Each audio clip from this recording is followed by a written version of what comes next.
Hello everyone, welcome to my channel UPSC with Lavisha. This is Lavisha, your UPSC mentor.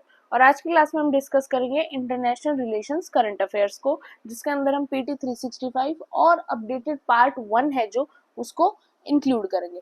Part 2 जो है updated, जो recently 2-3 दिन पहले ही publish हुआ है साइट के ऊपर, वो हमने ऑलरेडी कवर कर लिया है. तो बचा क्या था, सिर्फ पीटी 365 और अपडेटेड पार्ट 1, उसको अभी हम इस क्लास के अंदर कवर करेंगे. Let's start without wasting any time. पहली न्यूज है related to UN general assembly.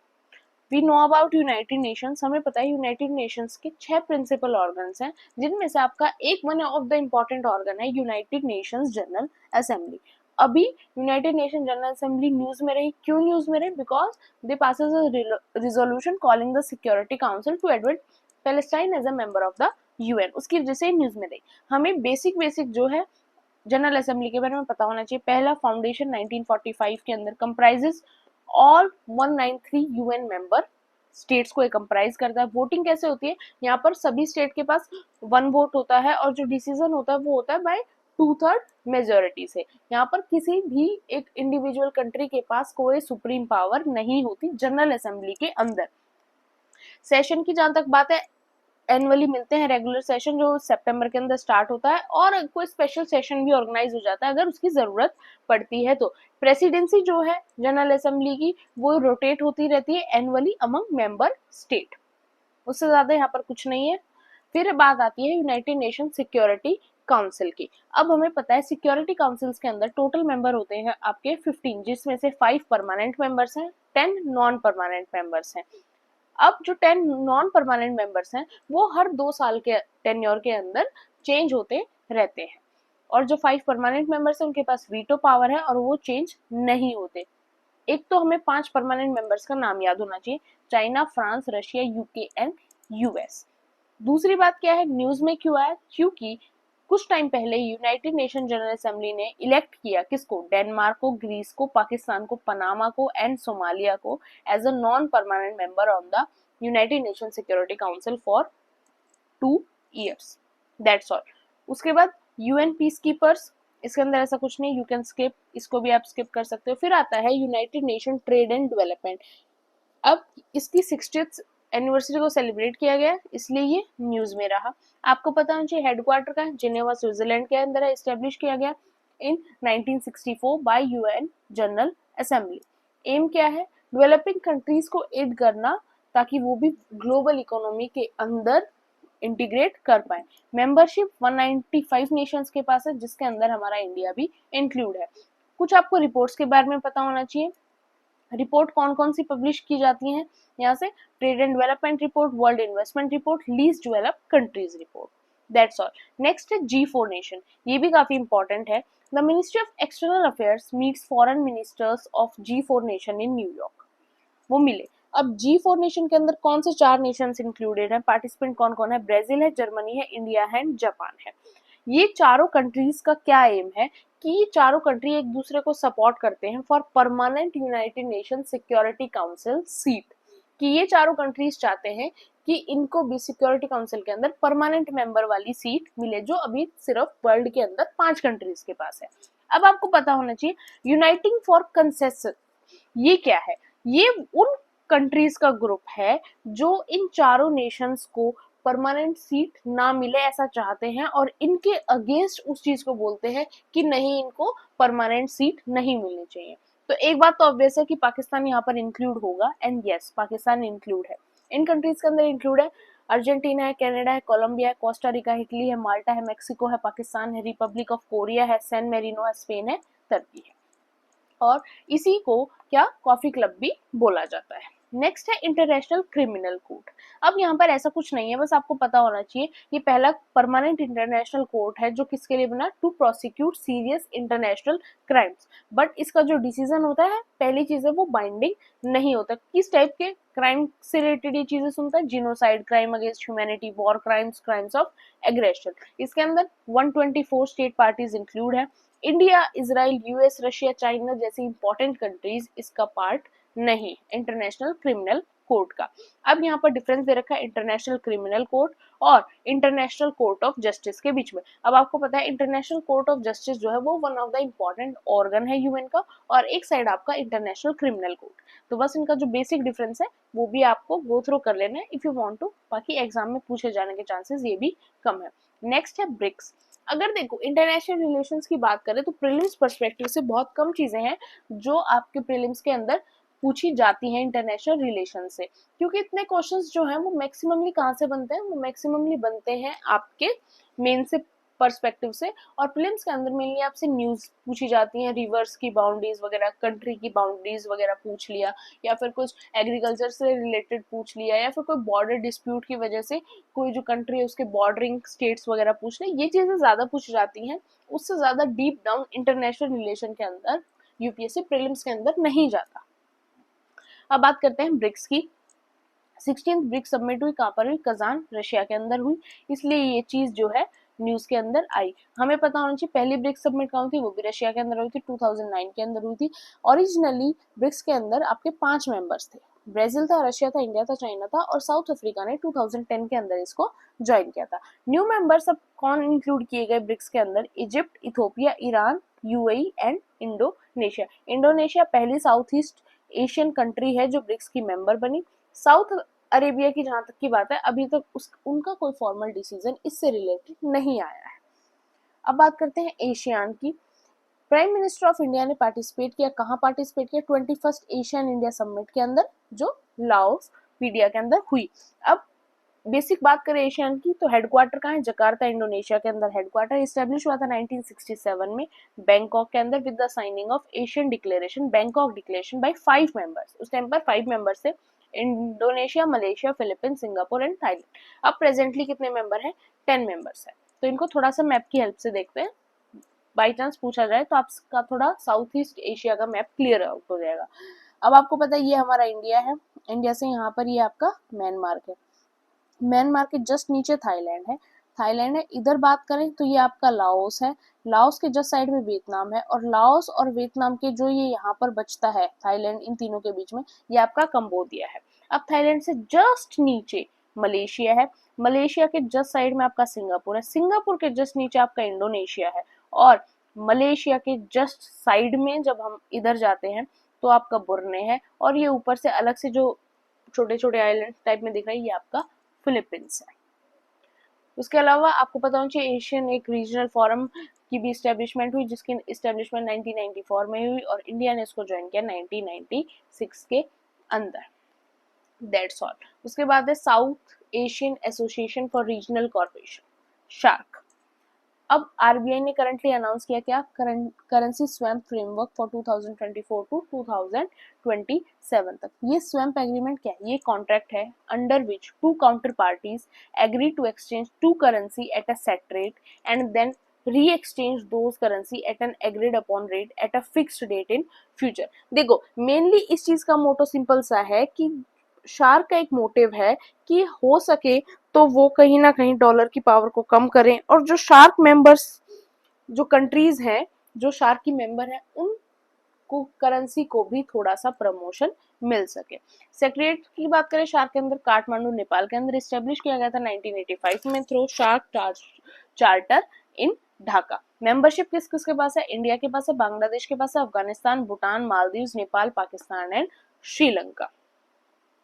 उसके अलावा ये कुछ और शार्क के डिसीजंस और एग्रीमेंट है, you can go through once.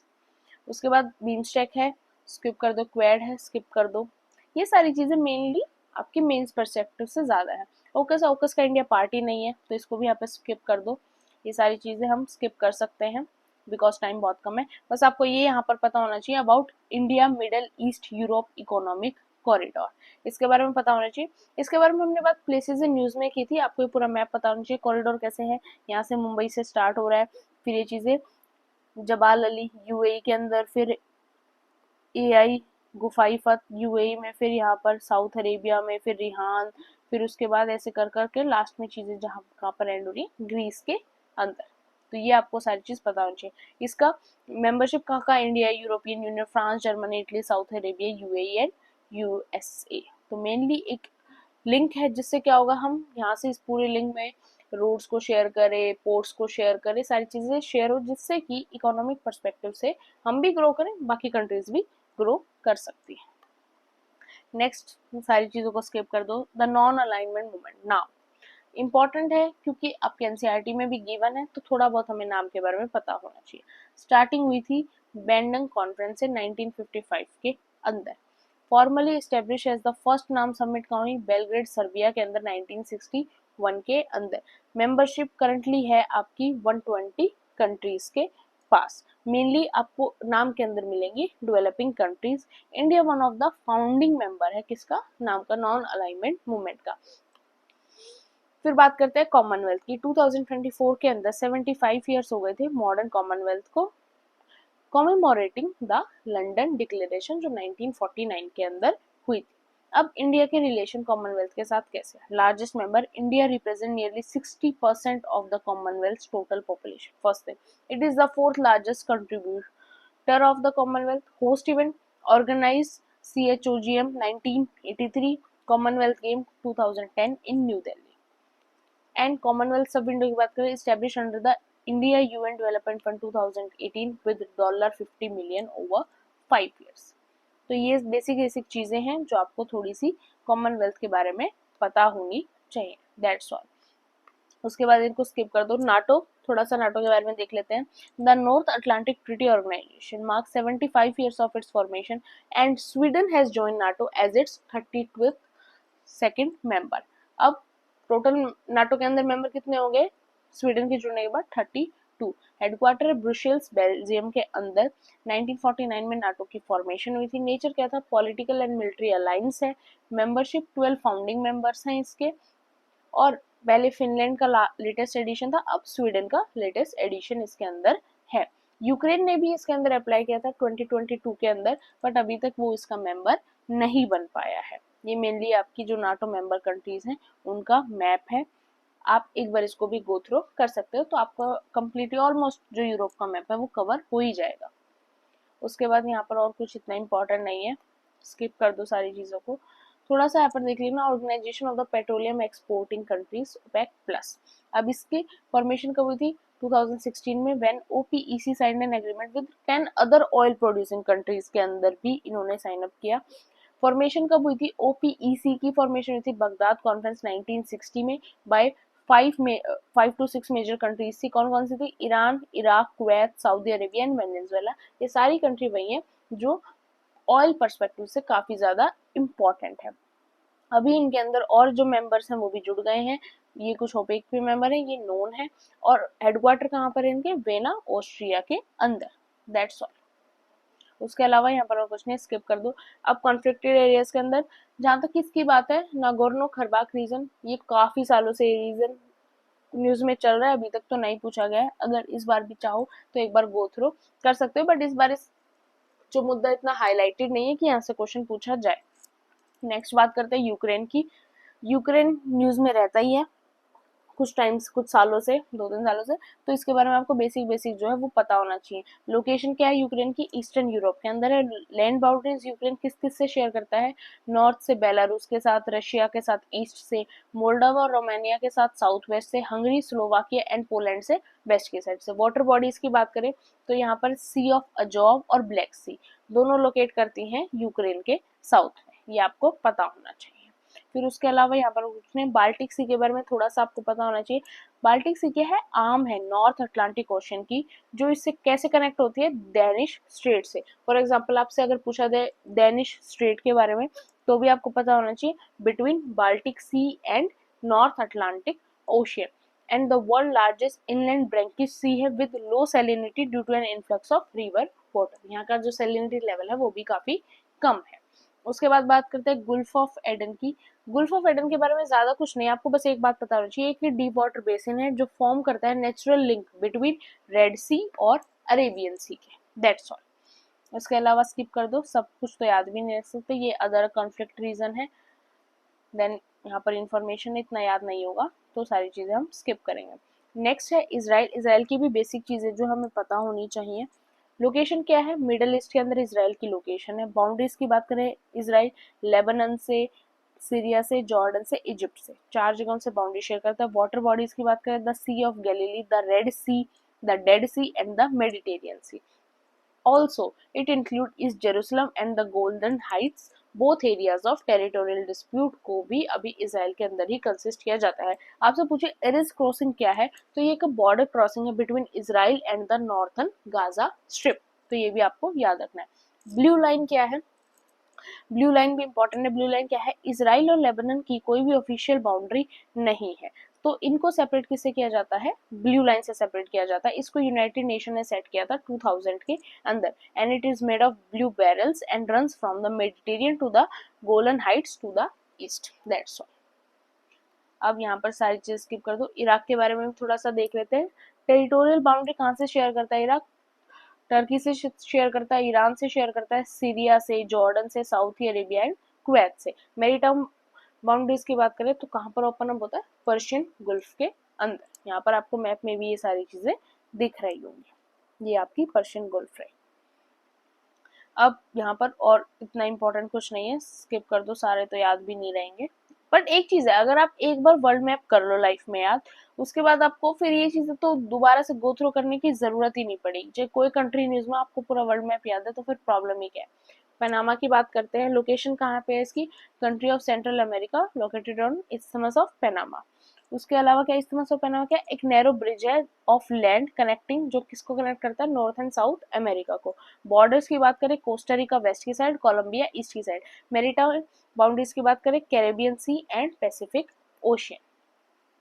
उसके बाद न्यूजीलैंड की बात करें तो न्यूजीलैंड की लोकेशन क्या है, आइलैंड कंट्री है साउथ पैसिफिक ओशन के अंदर, situated between the Tropic of Capricorn and Antarctic Circle के बीच में।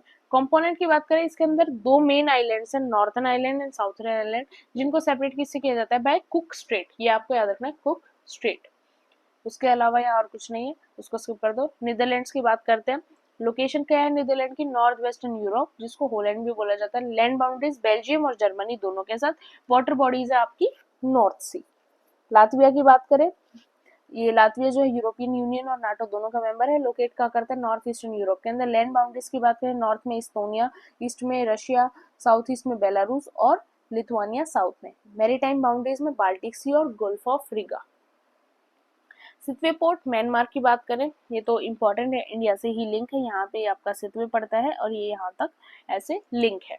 अब अबाउट सितवे पोर्ट की बात करें, डीप वाटर पोर्ट है जो लोकेट करता है east of the Kaladan river in Rakhine state Myanmar के अंदर। और इसकी सिग्निफिकेंस क्या है, it will enhance trade and transit opportunity for India's north east and improve commerce between India and Myanmar के बीच में।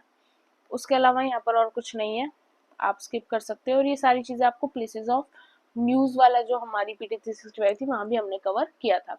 लिपुलेक पास, अब इसके बारे में आप पता होना चाहिए। लिपुलेक पास क्या है, लोकेट कहाँ करता है, tri junction of India, China and Nepal, ये तीनों का ट्रांजेक्शन बनता है। वहां पर लोकेशन आपकी लिपुलेक पास की सिचुएट कहाँ करता है, उत्तराखंड के अंदर। मेजर पास है कुमाऊं रीजन का, जो काली वैली के अंदर सिचुएटेड है। And Lipulekh pass significantly reduce travel time for Kailash Mansarovar pilgrimage.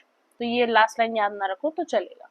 फिर बात करते हैं स्वीज कनाल की, लोकेशन है इजिप्ट। स्वीज कनाल किसको कनेक्ट करता है, मेडिटेरियन सी और रेड सी को ये कनेक्ट करता है, and it is the shortest maritime route between Asia and Europe.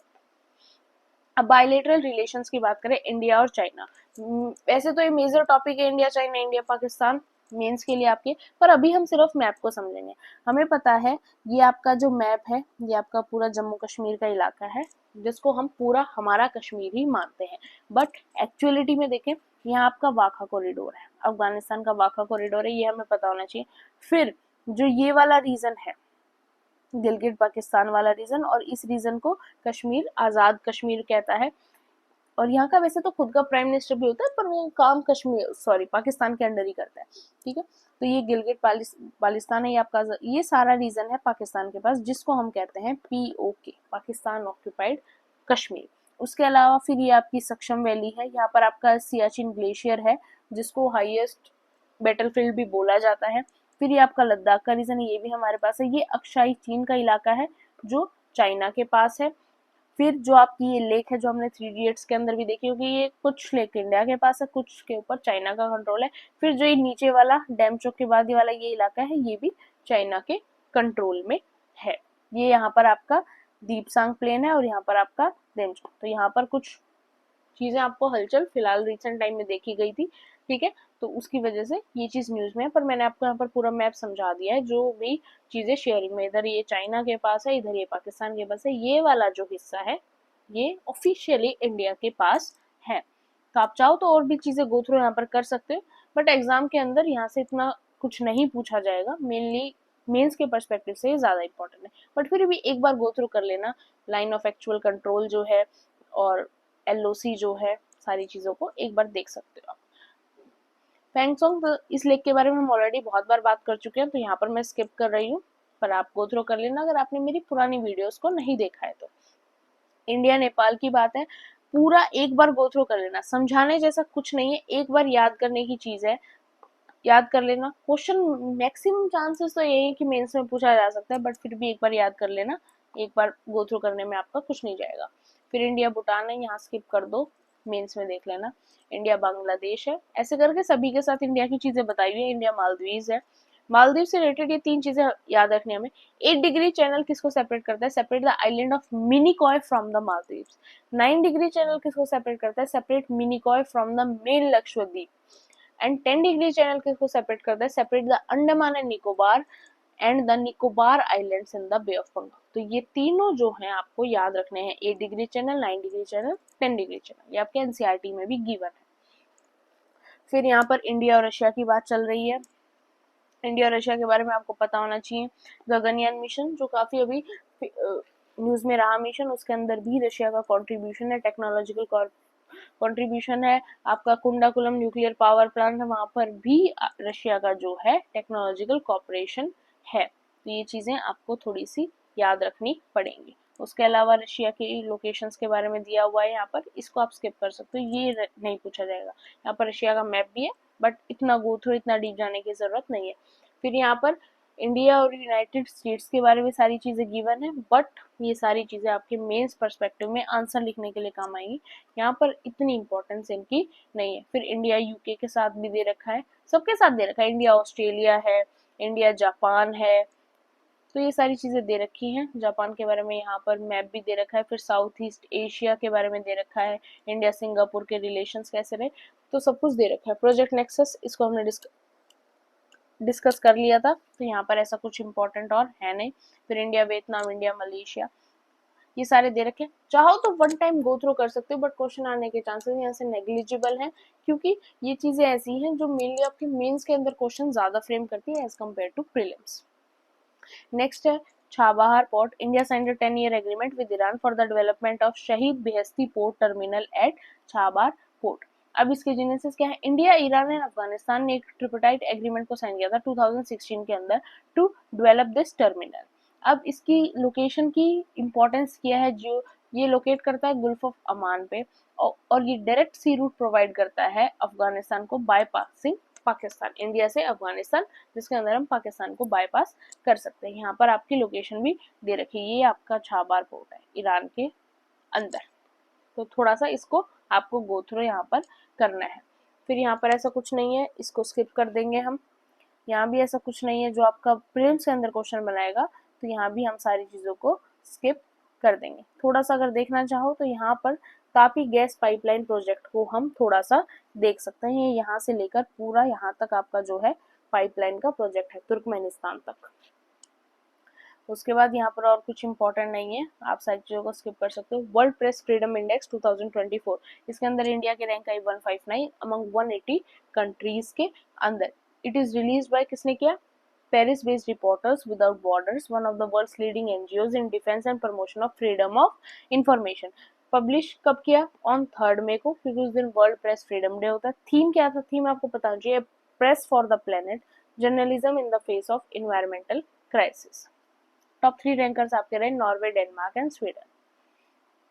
अब यहाँ पर इश्यूज रिलेटेड टू सिक्योरिटी की बात है। देखो, इश्यूज जो इंटरनल सिक्योरिटी की चीज होती है, सारी चीज होती है, मेनली आपसे पूछी जाती है यूपीएससी के अंदर, क्योंकि वहां पर इंटरनल सिक्योरिटी भी एक टॉपिक होता है आपका। बट यहाँ पर एक इंपॉर्टेंट है कारगिल वॉर, क्योंकि कारगिल वॉर को 25 ईयर्स ऑफ हो चुके हैं, जो सक्सेस मेंशन करता है किसकी? ऑपरेशन विजय की। तो आपको ऑपरेशन विजय के बारे में पता होना चाहिए। ऑब्जेक्टिव क्या है? Launch by the Indian army to evict Pakistani soldiers and militants who infiltrated the Kargil district of Jammu and Kashmir. उसके अलावा क्या क्या की ऑपरेशन थे? एक था ऑपरेशन सफेद सागर, जिसको कंडक्ट किया था इंडियन एयरफोर्स ने to target Pakistani troops on high altitude position. Operation Talwar जो था उसको लॉन्च किया था इंडियन नेवी ने उस टाइम पर to blockade Pakistan navy in the Arabian sea. और की लोकेशंस क्या क्या थी? यही थी आपकी Tololing, Tiger Hill, Batalik, Dras, Mushkoh valley, Kaksar and Chorbatla. तो 26 जुलाई को हम कारगिल विजय दिवस को सेलिब्रेट करते हैं। आपको इन तीनों ऑपरेशंस के बारे में पता होना चाहिए, ऑपरेशन विजय, ऑपरेशन सफेद सागर, ऑपरेशन तलवार। उसके अलावा क्या थी? कारगिल वॉर के बाद क्या हुआ? कारगिल रिव्यू कमेटी बिठाई गई, इस्टेब्लिश हुई जुलाई 1999 के अंदर, जिसको चेयर किया के सुब्रमण्यम ने टू रिव्यू द वॉर और सजेस्टिव इंप्रूवमेंट्स क्या हो सकती है इंडिया के डिफेंस के अंदर। उसके अलावा है वेपनाइजेशन ऑफ स्पेस की बात है, तो ये कुछ इंपॉर्टेंट ग्लोबल इनिशिएटिव हैं स्पेस के अंदर पीस मेंटेन करने के लिए जो साइन किए गए हैं। एक बार इनको यहाँ पर गो थ्रू कर सकते हो आप। उसके बाद है regulation of chemical weapon. United States ने रशिया को एक्यूज किया of employing the chemical agent chloropicrin in Ukraine के अंदर। अब ये क्या है? ये एक फ्यूमिगेंट केमिकल है जिसको आप anti microbial, fungicide, herbicide, insecticide, nematicide also as a war agent use करते हैं। और जिनेवा प्रोटोकॉल 1925 के अकॉर्डिंग फील्ड ऑफ कॉन्फ्लिक्ट के अंदर केमिकल और बायोलॉजिकल वेपन्स का यूज होना प्रोहिबिट है। That's all. उसके अलावा यहाँ पर और कुछ नहीं है, आप सारी चीजों को स्किप कर सकते हो, क्योंकि ये जो ऑर्गेनाइजेशंस होते हैं ना, इनको इतना इजी वैसे भी नहीं है याद रखना। तो यहाँ पर हम लास्ट 15 दिन में तो इनको बिल्कुल याद नहीं कर सकते। अगर आपने बिल्कुल रट लिया है तो अलग चीज है। नेक्स्ट है arm forces special power act of पा। अब देखो यहाँ पर क्या है, 1958 का ये एक्ट है, has been extended to parts of Nagaland and Arunachal Pradesh. इसके बारे में हमें पता होना चाहिए क्या है। ये ग्रांट करता है स्पेशल पावर्स किसको? आर्म फोर्सेस को, to bring back order in disturb areas के अंदर चीजों को वापस लाना। उसके लिए उनको परमिशन होती है कि वो ओपन फायर कर सकते हैं अगेंस्ट एनी पर्सन जिसके लिए उनको लगे कि ये लॉ को मेंटेन नहीं कर रहा। अरेस्ट कर सकते हैं, सर्च कर सकते हैं, सारी चीजें विदाउट वारंट भी कर सकते हैं। ये चीज कहाँ कहाँ इफेक्ट में है? कुछ नागालैंड के पार्ट्स में, कुछ आसाम के पार्ट्स में, मणिपुर और अरुणाचल प्रदेश के कुछ हिस्सों के अंदर। कुछ टाइम तक ये चीजें जम्मू एंड कश्मीर के अंदर भी पावर में रही। तो ये थोड़ा सा चीजें हैं, आपको ध्यान देना है। थोड़ा सा एक बार इस टेबल को भी आपको गो थ्रू कर लेना है। That's all. बायलेटरल एक्सरसाइज है, एक्सरसाइज कोई भी पूछी जा सकती है, इतना इनमें हम फाइंड आउट नहीं कर पाते कौन सी इंपॉर्टेंट है कौन सी नहीं है। तो एक बार सभी को गो थ्रू कर लेना, बाकी ऑप्शंस देखकर आपको ये चीजें याद आ जाएंगी, उसमें कोई दिक्कत इतनी नहीं आएगी। ट्राइलेटरल कम इम्पोर्टेंट है, बायलेटरल ज्यादा इम्पोर्टेंट है, तो वो चीजें ज्यादा कर लेना। और जितने भी यहाँ पर मिशन हो, ऑपरेशन साउदर्न रेडीनेस है, ऑपरेशन सद्भाव है, ये आपको स्किप नहीं करने हैं। इनके आने के चांसेस जो होते हैं वो बहुत ज्यादा होते हैं। जैसे ऑपरेशन सद्भाव क्या है? ऑपरेशन सद्भाव को इंडिया ने लॉन्च किया to provide humanitarian assistant and disaster relief to Laos, Myanmar and Vietnam. तो ऑपरेशन जितने भी हैं उनको आपको बिल्कुल स्किप नहीं करना है, क्योंकि काफी कम है और वो पूछने के चांसेस बहुत ज्यादा हो जाते हैं। अब बात करते हैं अपडेटेड पार्ट 1 की। उसके अंदर पहला है the group of 20 G20 summit. इसके अंदर क्या हुआ? द 18th G20 समिट कहाँ हुई? रियो डी जेनेरियो, ब्राजील के अंदर। अंडर द थीम क्या था? Building a just world and a sustainable planet, ये इसका थीम था। और उसके अंदर अबाउट क्या है? ब्राजील ने इसको होस्ट किया। It is the third global south host after Indonesia and India. 2023 के अंदर हमने इसको होस्ट किया था। अब 23 के अंदर इंडिया ने होस्ट किया, ये बहुत बड़ा इवेंट भी बना, फिर भी इसको यूपीएससी ने एज अ क्वेश्चन कंसिडर नहीं किया था, क्योंकि इन चीजों से क्वेश्चन बनाने के चांसेस जो होते हैं वो काफी कम होते हैं। हेडक्वार्टर की बात करें तो G20 का कोई परमानेंट सेक्रेटरीट, कोई भी परमानेंट हेडक्वार्टर नहीं है, तो ये चीज आपको पता होनी चाहिए। 19 कंट्रीज G20 के अंदर आपकी कंसिडर होती हैं। वैसे 20 इसलिए नहीं होती क्योंकि 20th मेंबर कौन है आपका? European union. और अब तो अफ्रीकन यूनियन भी जो है मेनली इसका पार्ट बन चुका है 2023 के बाद से। तो दैट्स ऑल। उसके अलावा यहाँ पर कुछ और इम्पोर्टेंट नहीं है, आप स्किप कर सकते हो सारी चीजों को। थोड़ा सा चाहो तो बस एशियन डेवलपमेंट बैंक को भी गो थ्रू कर लेना। आने के चांसेस नहीं है, बट फिर भी एज अ सेफ्टी पर्पज इसको भी कर लेना। हेडक्वार्टर्स का मनीला फिलीपींस के अंदर है और ये टॉप इसके शेयर होल्डर्स हैं अलग अलग, इंडिया भी है 6.3% के साथ। तो एक बार इसको भी गो थ्रू कर लेना। उसके अलावा यहाँ पर और कुछ इंपॉर्टेंट नहीं है, ये चीज़ें याद भी नहीं हो पाएंगी।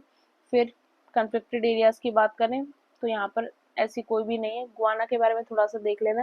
टेरिटोरियल बाउंड्री की बात करें तो सूरीनाम है, ब्राज़ील है, वेनेजुएला है। मैरीटाइम बाउंड्रीज की बात करें ओपन कहाँ होता है, अटलांटिक ओशियन के अंदर।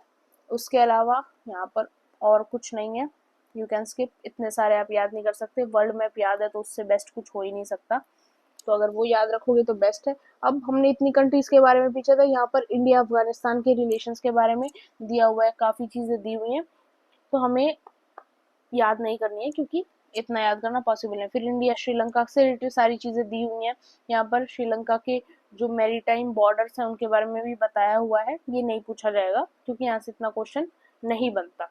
पाक स्टेट के बारे में हमें पता ही है।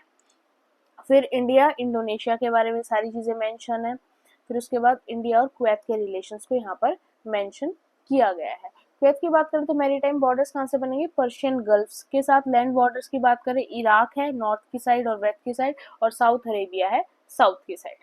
उसके अलावा यहाँ पर और कुछ नहीं है। फिर इंडिया और यूरोपियन यूनियन के बारे में यहाँ पर दिया हुआ है। यूरोपियन यूनियन के बारे में जो बेसिक है वो हम ऑलरेडी स्टडी कर चुके हैं।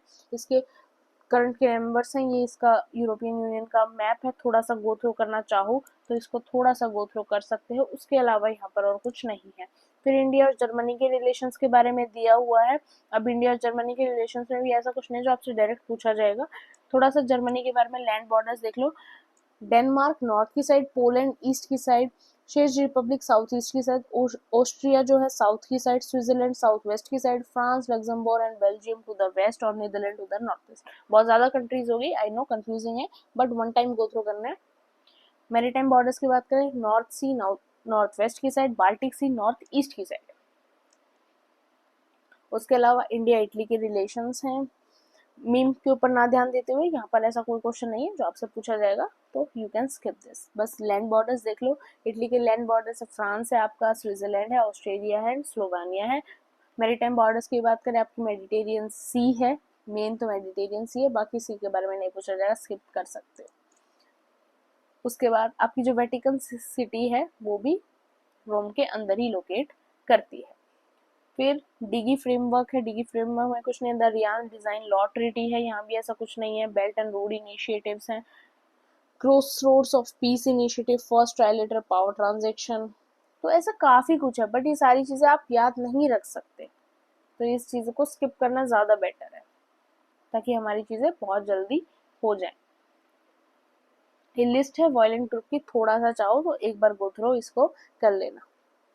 उसके बाद एक्सरसाइज है न्यूज में। एक्सरसाइज में कोई भी शॉर्टकट नहीं हो सकता। देखो क्वेश्चन तो बायलेटरल एक्सरसाइज से एक ही आएगा, क्योंकि टोटल इंटरनेशनल रिलेशन से ही आपके क्वेश्चन 2 या 3 आने के चांसेस होते हैं, तो उनमें से एक क्वेश्चन हम मान सकते हैं कि एक्सरसाइज में से बन जाएगा, बट वो एक क्वेश्चन कौन सी में से बनेगा उसकी कोई भी गारंटी नहीं है।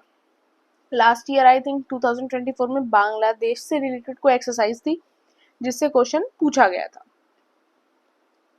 सारी चीजें कर लेना। ऑपरेशंस को मत भूलना, जैसे ऑपरेशन सागर मंथन है, ऑपरेशन संकल्प है, इनको जरूर याद करना। ऑपरेशंस को स्किप बिल्कुल मत करना, क्योंकि क्वेश्चन ऐसा हो सकता है एक क्वेश्चन एक्सरसाइज से, एक क्वेश्चन ऑपरेशन से और एक question may be from the map. इस टाइप से यूपीएससी बना सकता है। That's all. होप आपको वीडियो अच्छी लगी। डाउट हो, कोई भी प्रॉब्लम हो, do mention in the comment section. Don't forget to subscribe my channel. PDF आपको टेलीग्राम चैनल के ऊपर मिल जाएगी, टेलीग्राम का लिंक आपको डिस्क्रिप्शन